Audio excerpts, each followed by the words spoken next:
They filed a fake adoption document. But the silent janitor saw the truth. This is the story of Miguel Santos, a hospital janitor who believed invisibility was the safest path to survival. While emptying trash cans and mopping floors, Miguel overheard Richard and Victoria Ashford, wealthy and influential donors, planning a shocking crime, stealing a newborn baby from an unconscious, vulnerable mother by using forged adoption papers. Miguel, the man everyone overlooked, risked his job and his family's security by choosing to speak up, becoming the only defense for a mother who couldn't protect herself. Miguel Santos pushed his cleaning cart down the corridor of Mercy Grace Hospital at 11 p.m., the wheels squeaking softly against the polished floor. He had worked the night shift for 15 years, arriving after the visitors left, and the hospital settled into its quieter rhythm. Most people didn't notice janitors, which suited Miguel just fine. He preferred to work in peace, invisible to the doctors and nurses who rushed past him without a second glance. But Miguel noticed everything. In 15 years, he had learned to read the hospital like a book. He knew which nurses were having affairs by the way they lingered near certain supply closets. He knew which doctors were struggling with addiction by the tremor in their hands and the way they avoided the pharmacy. He knew which families were lying about being able to afford treatment by the desperation in their eyes when they thought no one was watching.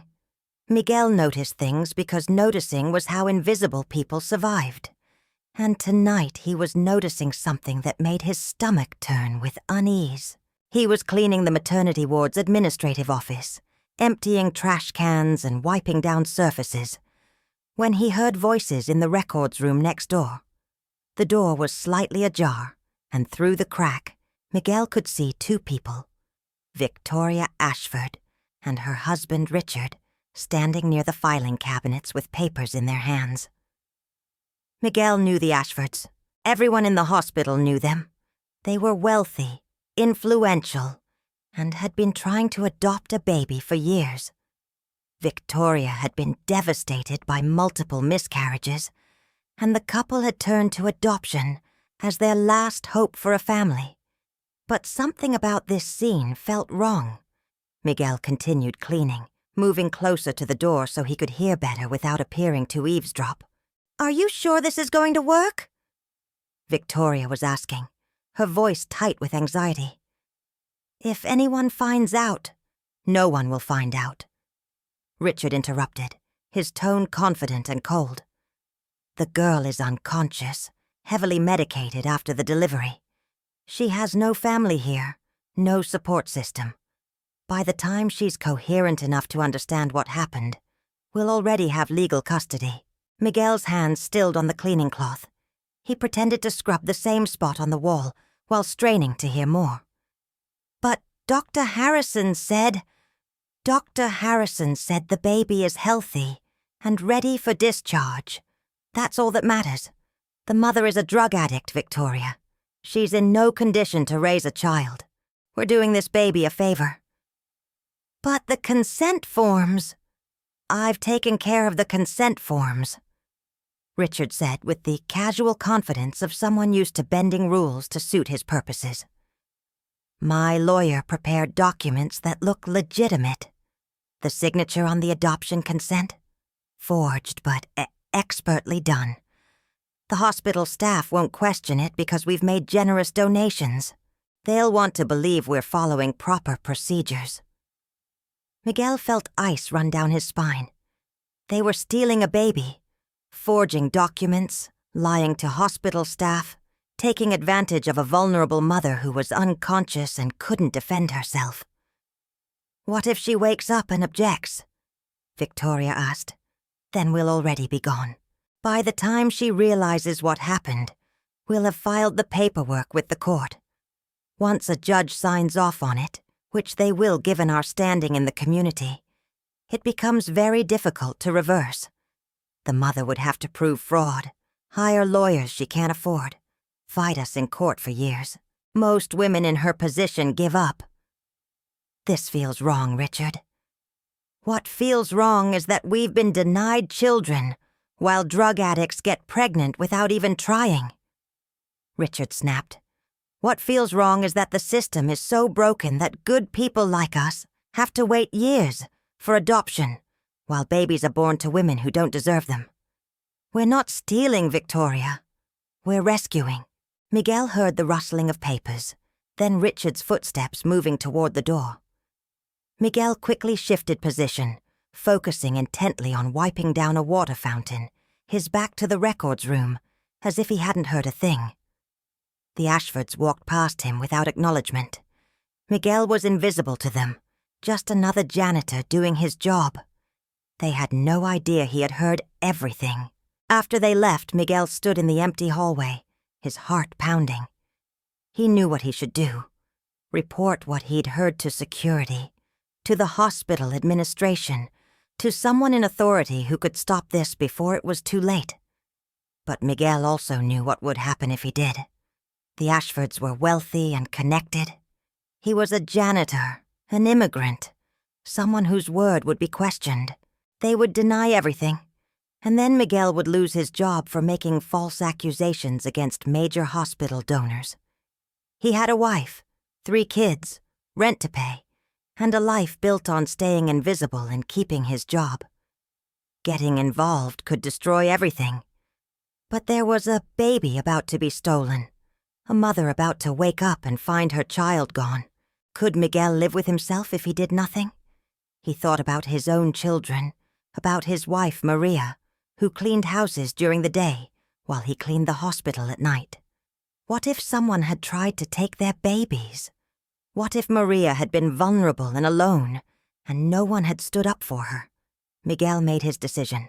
He would find out who the mother was, and he would make sure she knew what was happening. But he had to be careful. He had to be smart about it. He continued his cleaning route, but now with purpose. He made his way to the maternity ward's nursing station, where the night shift nurses were updating charts. "Excuse me," Miguel said quietly to the nurse on duty. Her name was Angela, and she was one of the few staff members who actually acknowledged his existence. "Yes, Miguel?" Angela looked up, surprised that he was initiating conversation. In 15 years, Miguel had learned to be so invisible that people were startled when he spoke. "I was cleaning the office earlier, and I found some papers on the floor near the trash. I think they might be important." Miguel pulled out a blank cleaning log from his cart, making it look official. "They had a room number on them. Room 304? I wanted to make sure they didn't get lost." It was a lie, but a small one in service of a greater truth. "Room 304? Angela checked her computer. "That's Jessica Chen. She gave birth this morning to a baby girl.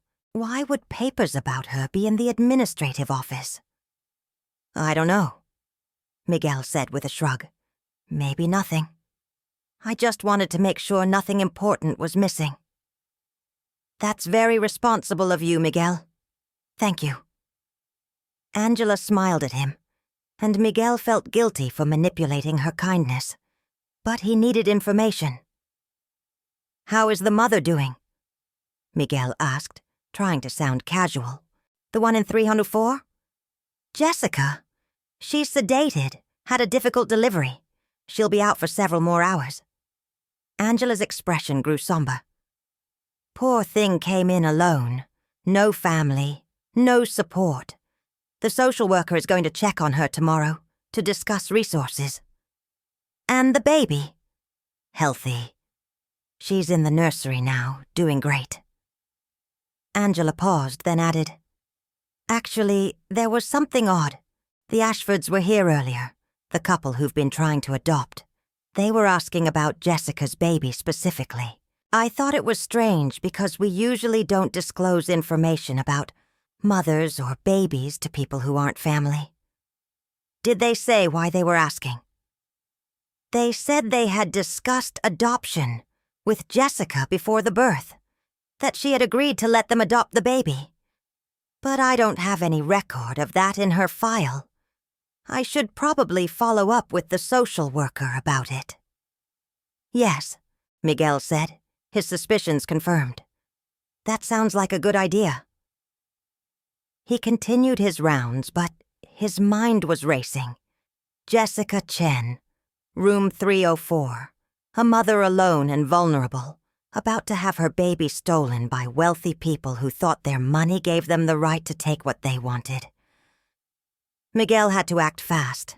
The Ashfords had talked about taking the baby soon, maybe even tonight, once they left the hospital with the child. Stopping them would become much harder. He made his way to room 304, knocked softly, then entered when there was no response. Jessica Chen lay in the hospital bed, still deeply sedated, her dark hair spread across the pillow. She looked young, maybe mid-20s, her face peaceful in unconscious sleep. On the table beside her bed was her purse, and Miguel hesitated only a moment before looking inside. He needed to know more about this woman, needed to understand her situation so he could help her. Inside the purse was a wallet with an ID, some cash, and several photographs. Miguel looked at the ID.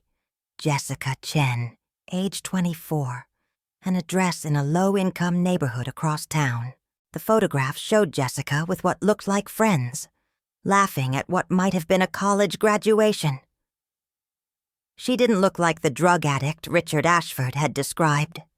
There was also a small notebook, and Miguel opened it to find diary entries. The most recent entry was dated 2 days ago. I can't believe I'm about to become a mother. I'm terrified but also excited. Mom would have been so proud. I wish she could be here to meet her granddaughter. I've been working double shifts at the restaurant to save money, but it's barely enough. The social worker said there are programs that can help with diapers and formula. I can do this. I have to do this. This baby is all I have left of Alex, and I'm going to be the best mother I can be. Miguel felt his throat tighten. This wasn't a drug addict who didn't want her baby. This was a young woman, probably recently widowed or abandoned, working hard to prepare for motherhood, and the Ashfords were about to destroy her life. He carefully put everything back in the purse and left the room. He had confirmation now. Jessica wanted her baby. Whatever the Ashfords were claiming about prior agreements was a lie. Miguel went to the nursery, where the night shift nurse was checking on the infants. He could see through the window the rows of bassinets, each containing a tiny new life. But he didn't know which one was Jessica's baby. He needed help. He needed someone in authority who would listen to him and take action. But who? The answer came to him as he passed the security office. Carlos Rodriguez, the night security supervisor, was someone Miguel knew from the immigrant community.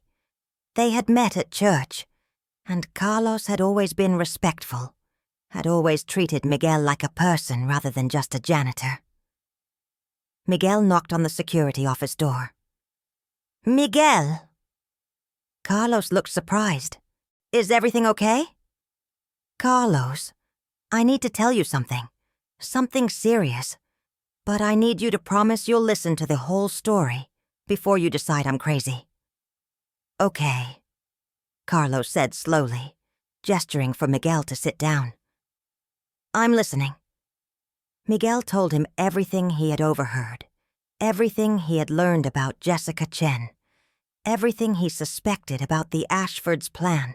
When he finished, Carlos was quiet for a long moment. Miguel, what you're describing is kidnapping and fraud. If it's true, it's a serious crime. I know. That's why I'm telling you. But you're asking me to believe that Richard Ashford, one of the hospital's biggest donors, a respected businessman, is planning to steal a baby using forged documents. I know how it sounds, Miguel said. I know you have no reason to believe me over them. I'm just a janitor. They're wealthy and important. But Carlos, I heard what I heard. And that mother upstairs, she has no one to protect her.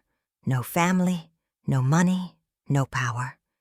If we don't help her, she's going to wake up and find her baby gone. Carlos studied Miguel's face, and Miguel could see him weighing the risks. If Carlos acted on this information and was wrong, he could lose his job. But if he did nothing and Miguel was right, he would be complicit in a crime. "What do you want me to do?"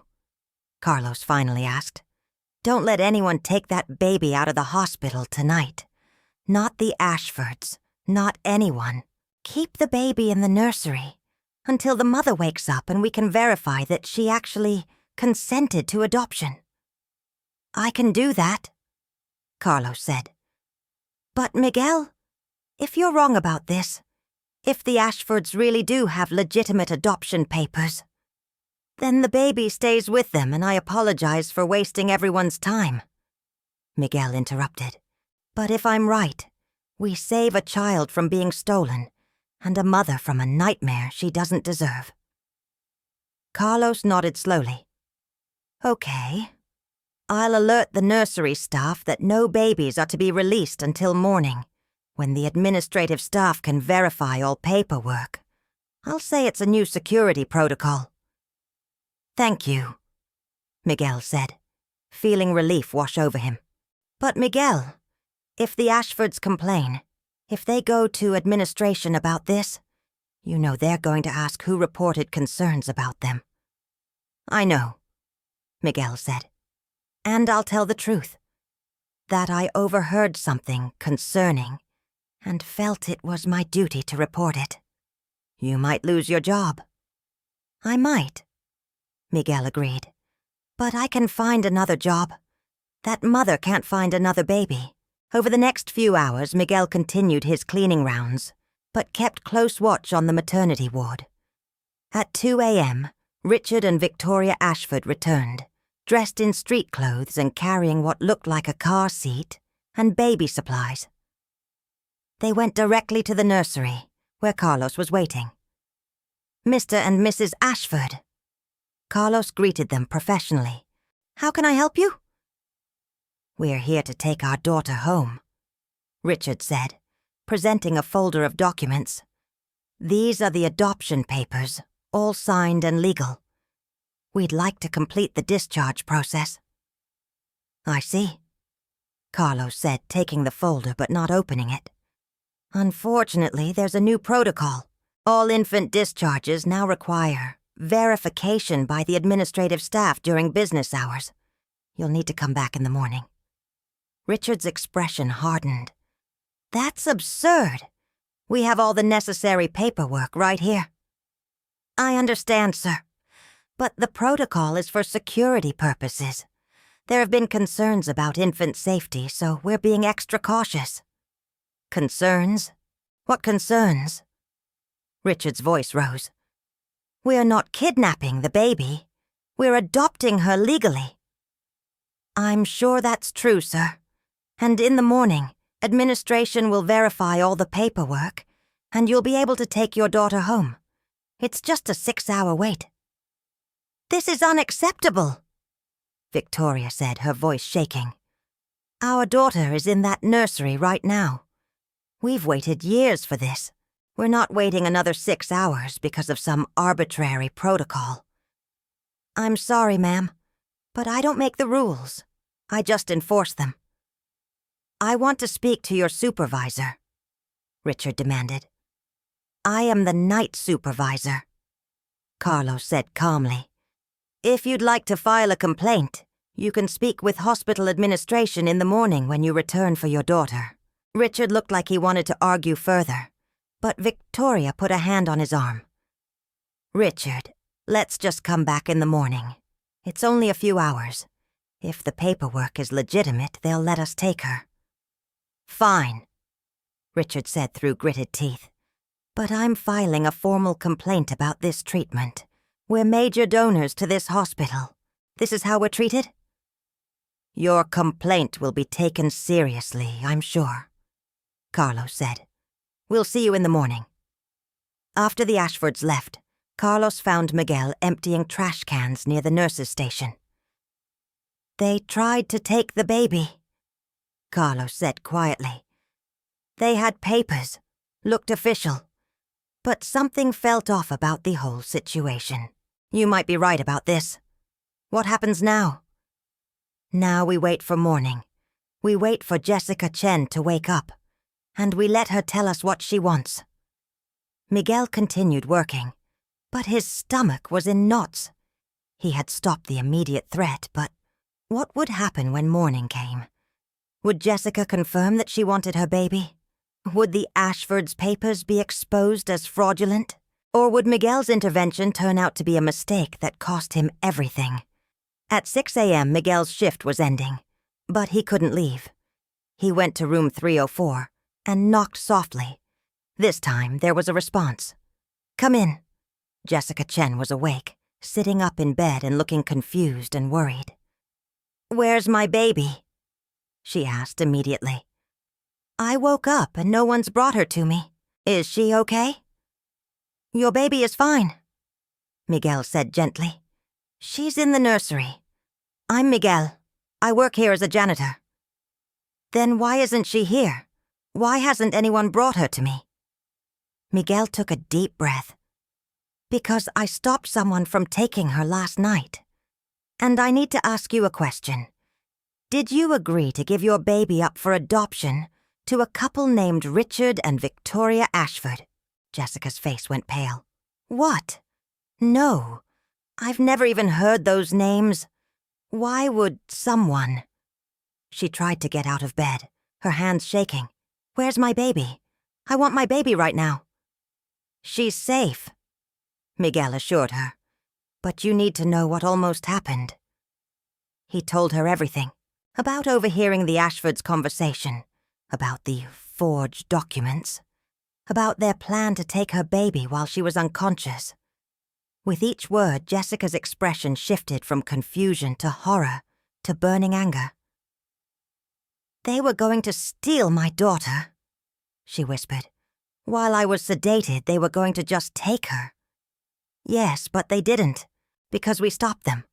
We. The security supervisor and I. We didn't let them take the baby last night.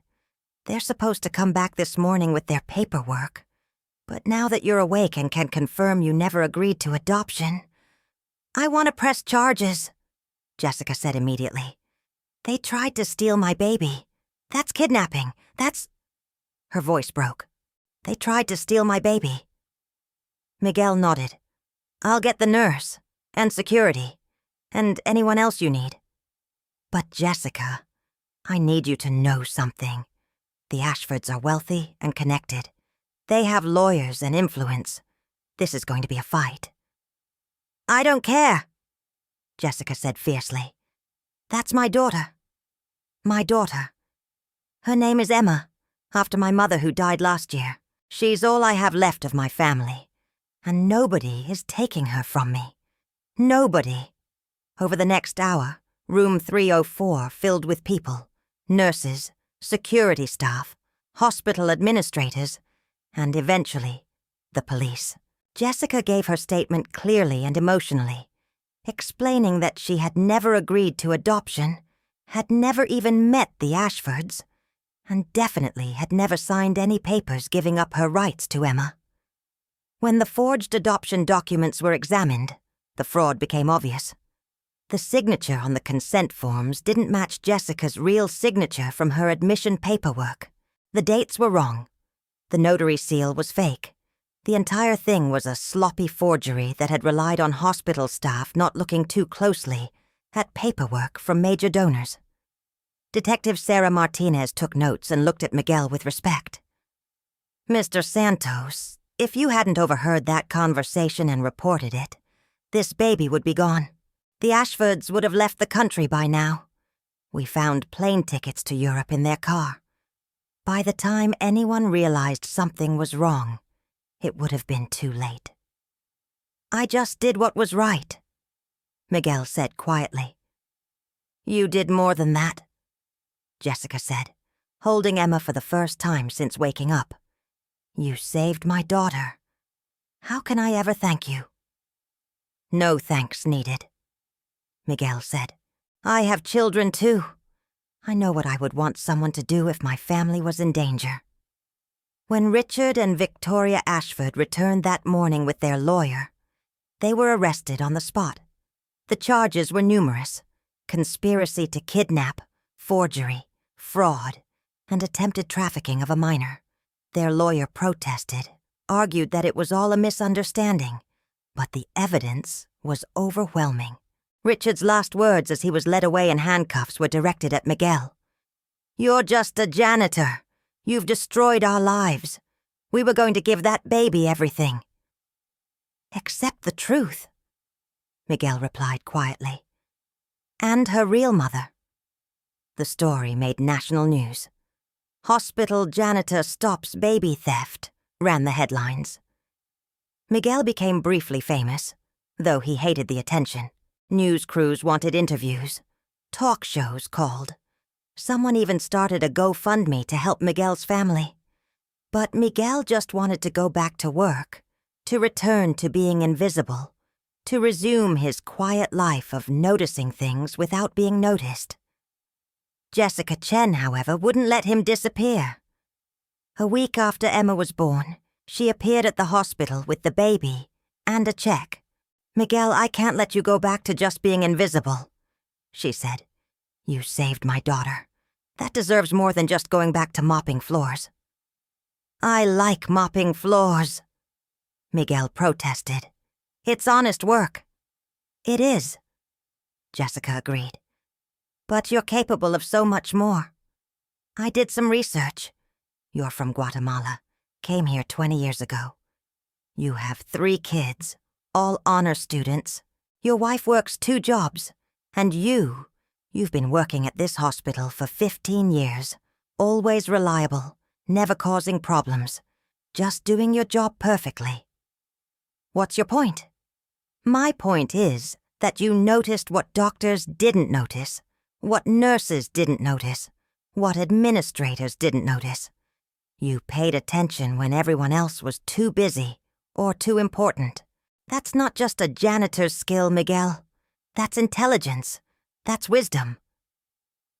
Miguel didn't know what to say. "I'm going to nursing school," Jessica continued. "The hospital is giving me a scholarship as an apology for their security failures. And I'm going to make sure they create a scholarship in your name, too, for other immigrant workers who want to advance their education." "Jessica, I know you don't need it," she interrupted. "But other people do. Other invisible people who are working hard and dreaming of something better. The Miguel Santos Scholarship Fund. What do you think?" Miguel felt tears in his eyes. "I think my wife would tell me to stop being stubborn and say thank you." "Then say it." "Thank you," Miguel said, "for seeing me."